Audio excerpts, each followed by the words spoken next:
नमस्ते प्रणाम दीदी बहनी माई चाची। हमार नाम नीलम धुरिया बा। नमस्ते प्रणाम दीदी बहनी चाची माई, हम मंजू वर्मा। स्वागत बा मंजू नीलम का संघर्ष 142 के चैनल पे। तो आप सबका हंसावे खातिर पंडित जी के गारी गीत लेके आए जो मंडप में गारी गीत होता है। तो आप लोगों सुने और गीत अच्छा लगी तो चैनल का लाइक शेयर सब्सक्राइब करिए, कमेंट भी बताया ये गीत कैसन लागत बा। तो बहुत मज़ा किया गीत बा। आवे सुने। सब केहू बैठे बीच मड़उआ, पंडित बैठे यारी जी। सब केहू बैठे बीच मड़उआ, पंडित बैठे यारी जी। चोरी चोरी आइल बिलरिया, लई गए मोचिया उखारी जी। चोरी चोरी आयल बिलरिया, लई गए मोचिया उखारी जी। हाथ जोड़ के करे चिरौरी, मानिल बात हमारी जी। हाथ जोड़ के करे चिरौरी, मानिल बात हमारी जी। एक बार दे दा मोच हमारी, अब ना आइब जजमानी जी। एक बार दे दा मोच हमारी, अब नहीं आइब जजमानी जी।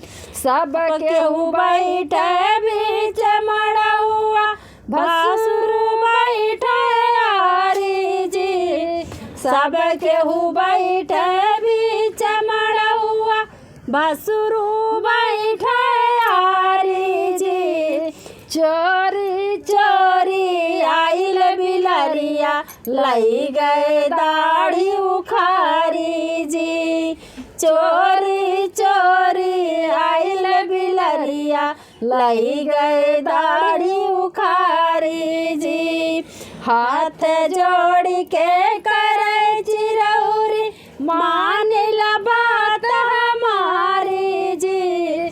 हाथ जोड़ के करे चिरौरी, मानिल बात हमारी जी। एक बार दे दा दाढ़ी हमारी, अब नहीं आइब ससुरारी जी।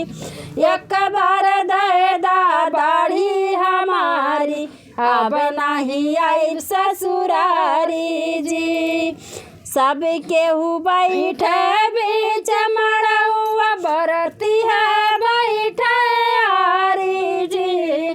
सब केहू बैठे बीच मड़उआ, बरती है बैठे यारी जी। चोरी चोरी आइल बिलरिया, लई गए चुरकी उखारी जी। चोरी चोरी आइल बिलरिया, लई गए चुरकी उखारी जी। हाथ जोड़ के करे चिरौरी, मानिल बात हमारी जी। हाथ जोड़ के करे चिरौरी, मानिल बात हमारी जी। एक बार दे दा चुरकी हमारी, अब नहीं आइब बाराती जी। एक बार दे दा चुरकी हमारी, अब नहीं आइब बाराती जी। तो भैया आप लोगन यह गीत के जरूर खूब प्यार दिला दें हैं। धन्यवाद।